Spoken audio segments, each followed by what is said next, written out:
ஐந்தாம் தமிழர் சங்க நேயர்கள் அனைவருக்கும் வணக்கம். சமீபத்தில் தமிழ் மொழி மற்றும் கன்னட மொழியை வச்சு ஒரு சர்ச்சை உருவாச்சு. கர்நாடகாவில் பலருமே எதிர்ப்பும் தெரிவித்தாங்க. முதல்ல இந்த சர்ச்சையை உருவாக்குனது யாரு?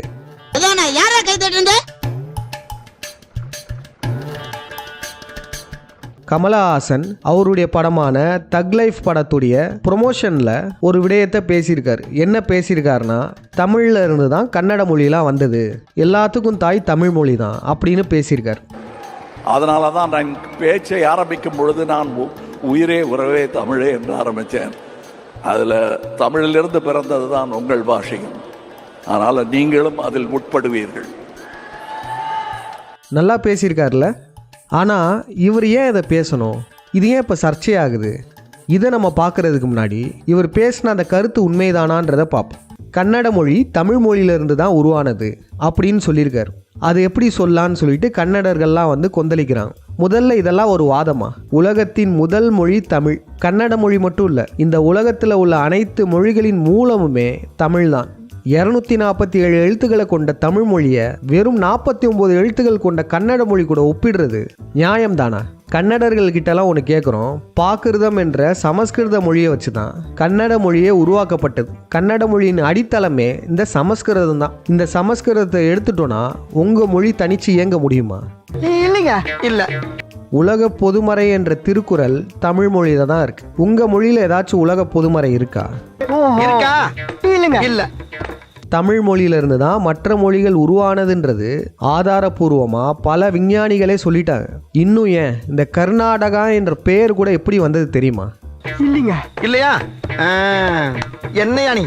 எதுவுமே உங்களுக்கு தெரியாதுங்க. கர்நாடகா என்ற பெயரே தூய தமிழ் சொல்லிருந்து தான் உருவாச்சு. கர்நாடகா என்றால் கரு, நாடு, அகம். இதுதான் கர்நாடகா. கரு என்றால் மேட்டை குறிக்கும். மேற்கு தொடர்ச்சி மலையான வெஸ்டர்ன் காட்ஸ். கன்னடர்கள் இங்கேருந்து தான் உருவாகுறாங்க. தமிழ் மொழியிலேருந்து உருவான பெயர் தான் இந்த கர்நாடகா எனும் பெயருமே. இதெல்லாம் ஒரு புறம் இருக்கட்டும். கன்னடர்கள் எப்படி ஒத்துக்க போகிறதில்ல, அவங்களுடைய தாய்மொழி தான் பெருசுன்னு அவங்க சொல்ல போகிறாங்க. ஆனால் நமக்கு என்ன சந்தேகம்னா, இந்த ஸ்டேட்மெண்ட்டை இந்த ஆள் ஏன் சொல்கிறாரு? இவருக்கும் இந்த ஸ்டேட்மெண்ட்டுக்கும் சம்மந்தமே இல்லையேங்க. நோண்ட ஆரம்பிச்சுட்டானே. கமலஹாசன் ஒரு யூத பிராமணன். கமலஹாசனின் பூர்வீகம் கர்நாடகாவில் இருக்க உடுப்பி தான். அவருக்கு ஹாசன் என்னும் பேருமே இப்படி தான் வந்தது. ஆனால் இந்த பேர் எப்படி வந்ததுன்னு கமல் வீட்டு சைடில் கேட்டோன்னு வச்சுக்கோங்களேன். அவருடைய அண்ணன் சாரு ஹாசன் அவர் ஒரு இன்டர்வியூவில் என்ன சொன்னார்னா, கமலஹாசனுடைய அப்பாவோட ஃப்ரெண்டு பேர் ஹாசன். அவர் ஒரு சுதந்திர போராட்ட வீரர். அவர் அவங்க அப்பாவே காப்பாற்றினாரு. அதனால அவங்க அப்பா அவங்க குடும்பத்தில் உள்ள எல்லாருக்குமே ஹாசன்னு சர்நேம் வச்சுட்டாரு அப்படின்னு இவர் சொன்னார். ஆனால் இந்த பக்கம் மலஹாசன் என்ன சொல்கிறாருன்னா, ஹாசன்றது சமஸ்கிருத மொழி, ஹாசன்னா சிரிப்புன்ற பேர், அதனால எங்கள் அப்பா இந்த பேர் வச்சாருன்றார். Kamal, I want to start with your intriguing name, Kamal Hassan. It's a unique mixture of both a Hindu name and a Muslim name. But I gather there's a story behind it. I think the story comes from my father. I think it is a story, or I don't think it's an incident. Most people are led to believe that there was a Muslim friend my father had, and his name was Hassan, and my father gave it to us. That must have been an afterthought. Most biographies have this afterthought. What do you think actually happened?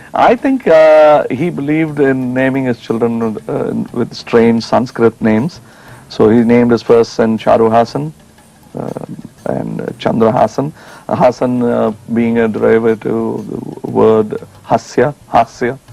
I think the communal harmony part came later. What must have been playing in my father's mind as an ex-congressman. So he justified what was in fact a joke by giving it a little twist in a story. No, he was trying to give more meaning to a simple act. So he justified what was in fact a joke by giving it a little twist in a story. No, he was trying to give more meaning to a simple act. பார்த்தீங்களா, அவங்க அப்பா சொன்னது பொய்ன்னு இவரே ஒத்துக்கிட்டார். கமலோட அப்பா எவ்வளோ பெரிய பொய்யை சொல்லி மக்களை நம்ப வச்சிருக்காருல. முஸ்லீம் ஃப்ரெண்டா, அவர் கூட இவர் ஜெயிலில் இருந்தாராம், அப்பா அவர் உதவி பண்ணாராம், அதனால ஞாபகார்த்தமாக குடும்பத்துக்கே அந்த பேரை வச்சாராம். கமலோட அப்பா அண்ட புழுகனா இருந்திருக்காரு. எவ்வளவு பிட்டு இழத்தாப்பா அந்த காதுக தாங்க. எம்பிட்டு போய் லேசா புழுந்தாவே கண்டுபிடிச்சிடறாங்கல்ல. இவங்களுடைய குடும்பத்துக்கு ஹாசன் என்ற பெயர் வந்ததுக்கான காரணம் இவர்கள் யூத பிராமண வம்சாவழிகள். அதை மறைமுகமாக குறிப்பிடுறது தான் இந்த ஹாசன் என்ற பெயர். இப்படி உடுப்பி கர்நாடகாலேருந்து வந்த யூத பிராமணனுக்கு தமிழ் மொழி மேலே அவ்வளோ பற்றா? ஆஹா, சூனா போனா ஒவ்வொருத்தர் இருக்க வேகத்தை பார்த்தோம்னா அவன் அருமை வறுமைக்கு ஆபத்து வந்துடும் போல் இருக்கடா. மலஹாசன் இந்த ஸ்டேட்மெண்ட்டை விட்டு ஒரு சர்ச்சையை உருவாக்குறதுக்கு மிக முக்கியமான காரணம் இருக்குது. முக்கியமான காரணம் வேறு ஒன்றும் இல்லை, அவருடைய தக் லைஃப் படத்துக்கான ப்ரொமோஷன். தமிழ் சினிமாவில் பார்த்தீங்கன்னா ஒரு பெரிய படம் வரும்போது திட்டமிட்டு அவங்களே ஒரு கான்ட்ரவர்சியை உருவாக்குவாங்க. காலங்காலமாக நம்ம தமிழ் சினிமாவில் இப்படி தான் பண்ணிகிட்ருக்காங்க. அதே போல தான் தக் லைஃப் படத்துக்கும் இந்த கான்ட்ரவர்சியை திட்டமிட்டு உருவாக்கியிருக்காங்க. ஏன் உனக்கு இந்த வேலை? நீ வாங்குற இந்த 10-5 பிச்சைக்கு இது தேவைதானா? ஒரு விளம்பரம். இதையும் தாண்டி இன்னொரு விடயத்தையும் மறைக்கிறாங்க. அது என்னன்னு பார்த்துருவோமா? இந்த மலஹாசன் எம்பி ஆயிட்டாருங்க. எப்படி இவர் எதுவுமே ஜெயிக்காம எம்பி ஆனாரு? அதெல்லாம் ரகசியம், சொல்றதுக்கு இல்ல. அந்த ரகசியத்தை இப்போ சொல்கிறோம் பாருங்க. நம்ம இந்திய அரசியல் சட்டம் என்பது இந்தியாவில் வாழும் இந்த பிராமணர்களால் எழுதப்பட்டது. இதில் பல ஓட்டைகள் இருக்கும். அதில் உள்ள பெரிய ஓட்டையே மாநிலங்களவை எலெக்ஷன் சொல்லக்கூடிய இந்த ராஜ்யசபா எலெக்ஷன் தான். பொதுவாக மக்களுக்கு உள்ள புரிதல் என்னது? மக்களால் தேர்ந்தெடுக்கப்பட்டவங்க தான் நம்ம நாட்டை ஆளுவாங்க, நம்ம நாட்டு மினிஸ்டர்ஸாக இருப்பாங்க இப்படின்னு தான் பொதுவாக நினச்சிருப்பாங்க. ஆனால் அது கிடையாது. நம்ம தேர்ந்தெடுக்காமலே ஒருவரால் மினிஸ்டர் ஆக முடியும். மக்களால் தேர்ந்தெடுக்கப்படாமலேயே நம்ம எந்த அளவுக்கு போக முடியும்னா, இந்த நாட்டினுடைய வெளியுறவுத்துறை அமைச்சர் ஜெய்சங்கர், அப்புறம் நாட்டினுடைய ஃபினான்ஸ் மினிஸ்டர் நிர்மலா சீதாராமன், அப்புறம் பிரைம் மினிஸ்டர் மன்மோகன் சிங், இவங்க எல்லாருமே இப்போ நம்ம சொன்ன இந்த ஓட்ட வழியாக தான் வந்தாங்க. இவங்களாம் மக்களால் நேரடியாக தேர்ந்தெடுக்கப்பட்டவங்க கிடையாது.